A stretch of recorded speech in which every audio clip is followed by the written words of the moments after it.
And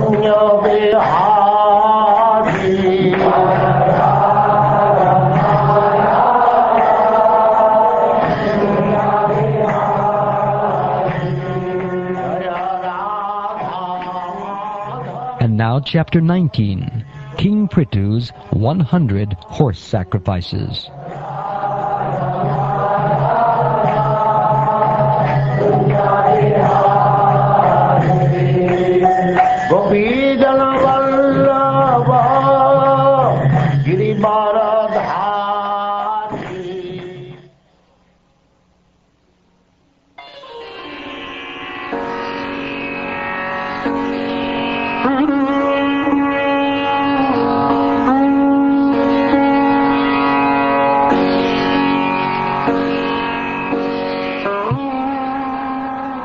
The great sage Maitreya continued, "My dear Vidura, King Prthu initiated the performance of 100 horse sacrifices at the spot where the river Sarasvati flows towards the east. This piece of land is known as Brahmarata, and it was controlled by Swayambhuva Manu. When the most powerful Indra, the king of heaven, saw this, he considered the fact that King Prthu was going to exceed him in fruitive activities. Thus Indra could not tolerate the great sacrificial ceremonies performed by King Prthu. The Supreme Personality of Godhead, Lord Vishnu, is present in everyone's heart as the Supersoul, and he is the proprietor of all planets and the enjoyer of the results of all sacrifices. He was personally present at the sacrifices made by King Prthu. When Lord Vishnu appeared in the sacrificial arena, Lord Brahma, Lord Shiva, and all the chief predominating personalities of every planet, as well as their followers, came with him. When he appeared on the scene, the residents of Gandharvaloka, the great sages, and the residents of Apsaraloka all praised him. The Lord was accompanied by the residents of Siddhaloka and Vidyadharaloka, all the descendants of Diti, and the demons and the yakshas. He was also accompanied by his chief associates, headed by Sunanda and Nanda.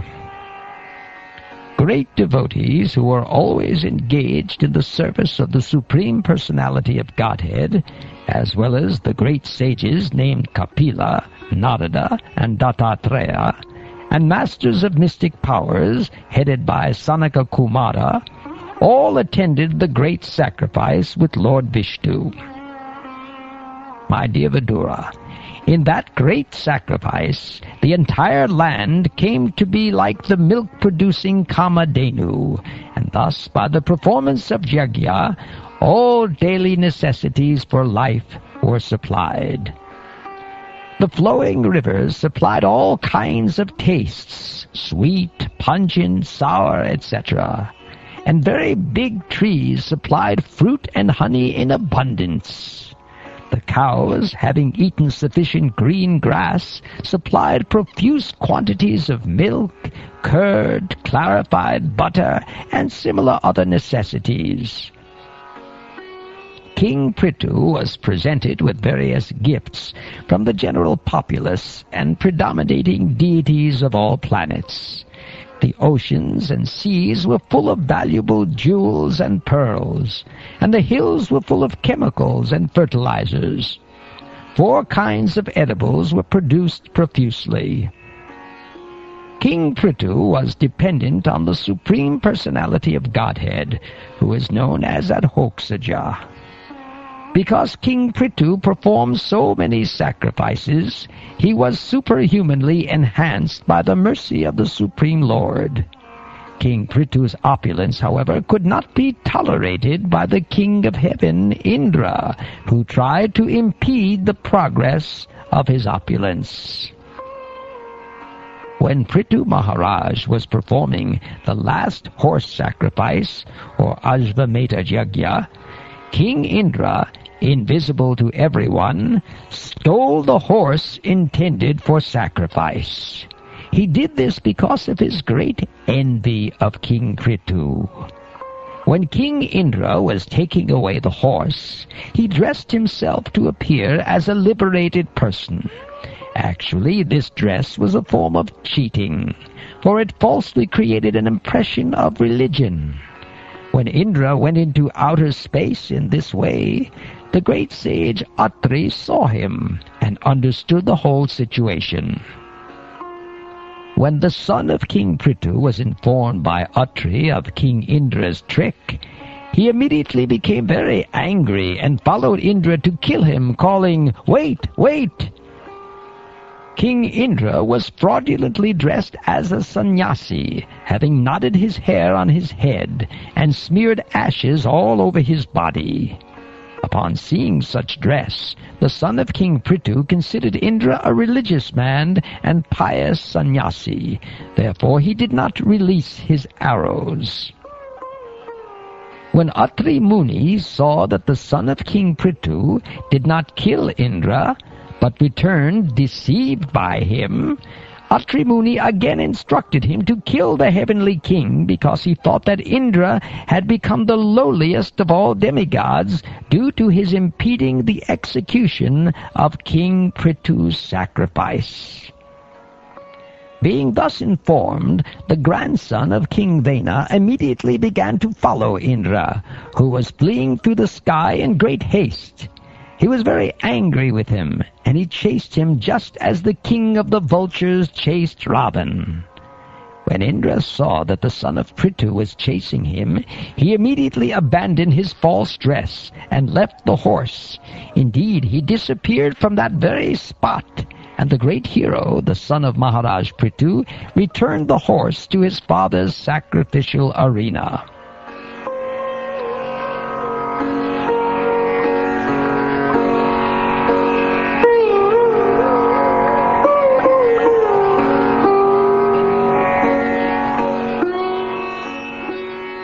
My dear Lord Vidura, when the great sages observed the wonderful prowess of the son of King Prthu, they all agreed to give him the name Vijitashva.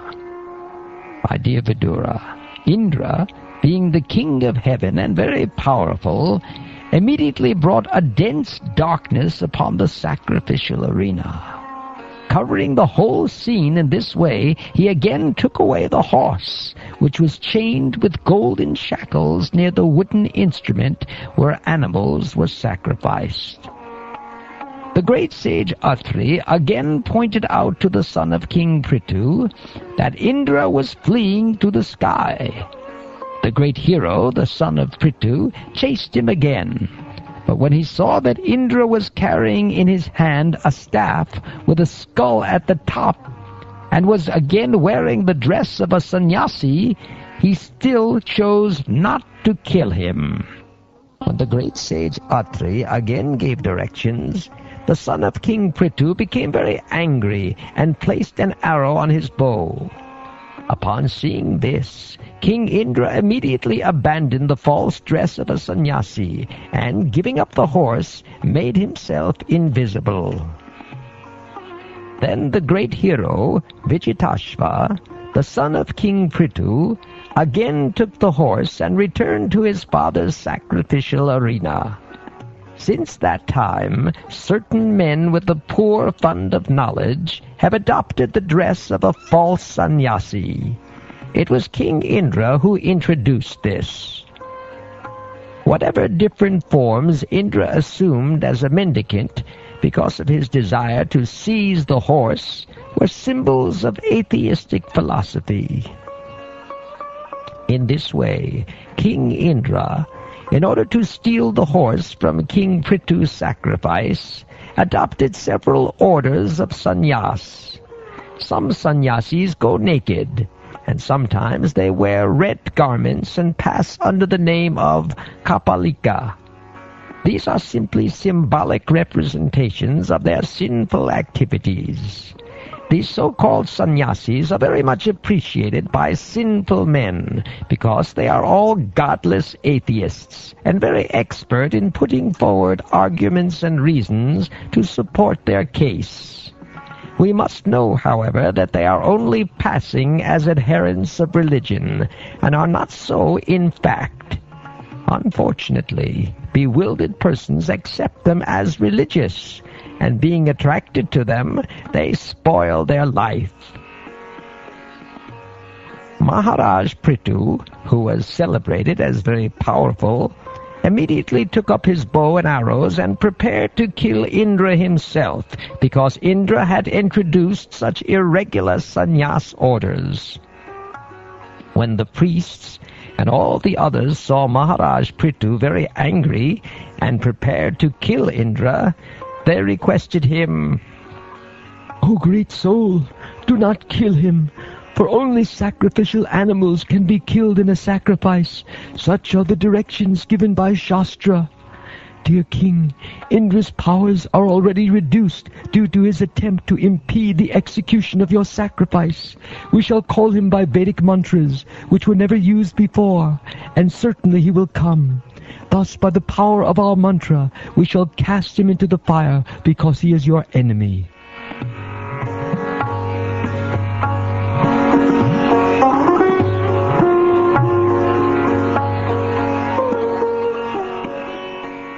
My dear Vidura, after giving the king this advice, the priests who had been engaged in performing the sacrifice called for Indra, the king of heaven, in a mood of great anger.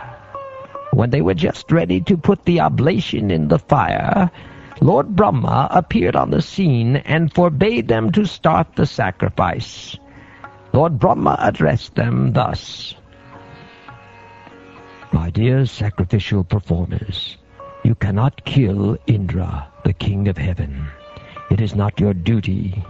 You should know that Indra is as good as the Supreme Personality of Godhead. Indeed, he is one of the most powerful assistants of the Personality of Godhead. You are trying to satisfy all the demigods by the performance of this yajna, but you should know that all these demigods are but parts and parcels of Indra, the king of heaven. How then can you kill him in this great sacrifice? In order to make trouble and impede the performance of King Prithu's great sacrifice, King Indra has adopted some means that, in the future, will destroy the clear path of religious life. I draw your attention to this fact. If you oppose him any further, he will further misuse his power and introduce many other irreligious systems. So let there be only 99 sacrificial performances for Maharaj Prthu." Lord Brahma then turned towards Maharaj Prthu and informed him that since he was thoroughly aware of the path of liberation, what was the use in performing more sacrifices?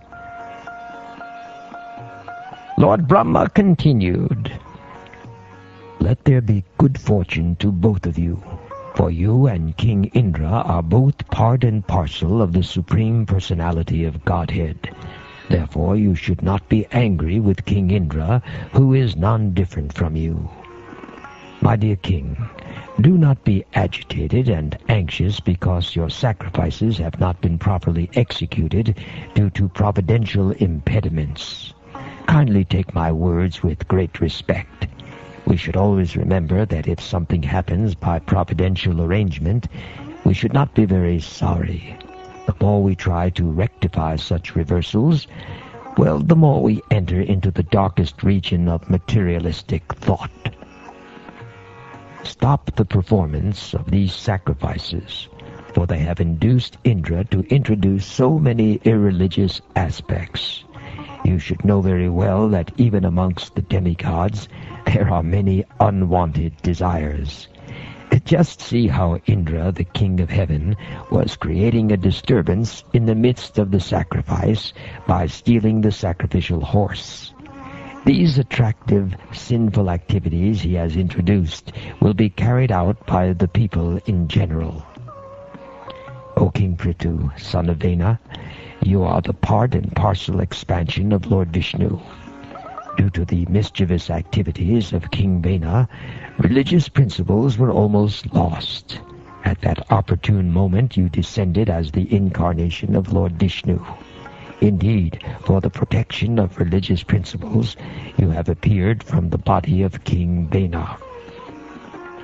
O protector of the people in general, please consider the purpose of your being incarnated by Lord Vishnu.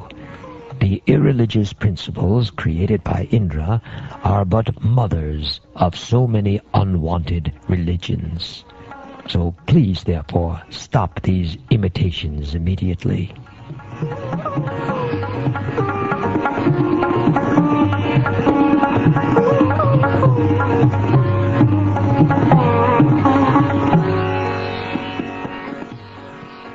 When King Prthu was thus advised by the Supreme Teacher, Lord Brahma, he abandoned his eagerness to perform yajnas, and with great affection concluded a peace with King Indra.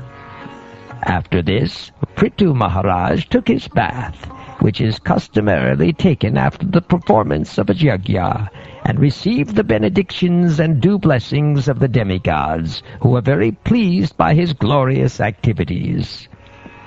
With great respect, the original king, Prthu, offered all kinds of rewards to the Brahmins present at the sacrifice. Since all these Brahmins were very much satisfied, they gave their heartfelt blessings to the king. All the great sages and Brahmins said, "O mighty king, by your invitation, all classes of living entities have attended this assembly.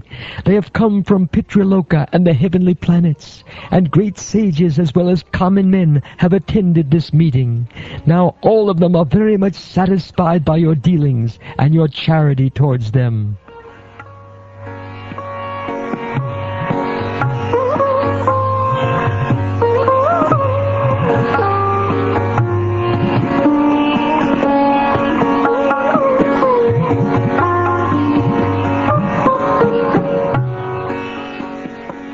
Thus ends the 19th chapter of the 4th canto of the Srimad Bhagavatam, entitled King Prithu's 100 Horse Sacrifices.